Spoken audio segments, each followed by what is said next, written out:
And now, a message from the President of the United States, George W. Bush. Good morning. On this first day of a new year, we join the world in feeling enormous sadness over a great human tragedy. Last Sunday, an earthquake and violent tsunamis struck the nations that surround the Indian Ocean. The carnage is of a scale that defies comprehension, with over 100,000 deaths reported. I have signed a proclamation calling for our nation's flag to be flown at half-staff this coming week.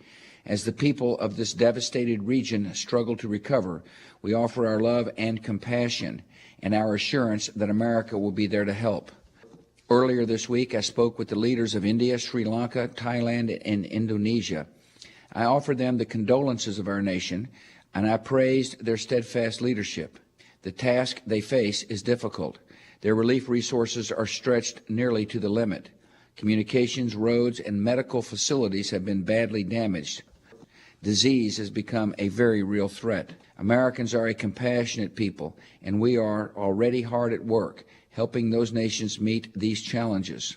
The United States has pledged $350 million in relief assistance, with $15 million already in the hands of relief organizations in the affected countries. To help coordinate this massive relief effort, disaster response officials are on the ground and have established a support center in Thailand that is manned and operational. More than 20 patrol and cargo aircraft have been made available to assess the disaster and deliver relief supplies.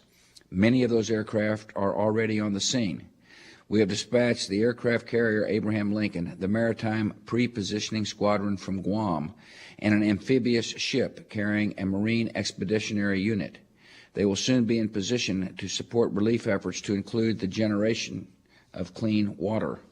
Tomorrow, I will send a delegation to the area to meet with regional leaders and international organizations to assess what additional aid can be provided by the United States.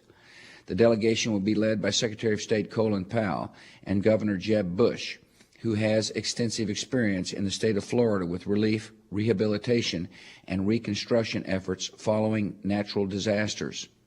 Secretary Powell has already spoken with many of his counterparts in the region and with officials from the United Nations and other governments that are helping with the response. Together, we are leading an international coalition to help with immediate humanitarian relief, rehabilitation, and long-term construction efforts. India, Japan, and Australia have already pledged to help us coordinate these relief efforts, and I'm confident many more nations will join this core group in short order. Here at home, Americans are translating the blessings of our own country into generosity to others. From charitable organizations to private individuals to companies, our fellow citizens, on their own initiative, are raising millions of dollars for relief efforts. These Americans, donor and fundraiser alike, represent the best of our country and offer an example to the world.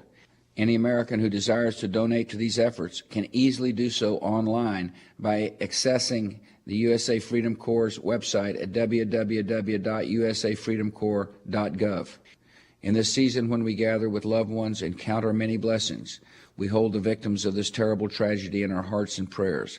And let us be mindful that even in this modern age, our world still requires compassion, tolerance, and generosity from each of us. Laura and I send our condolences to all whose hearts are filled with grief this New Year's Day.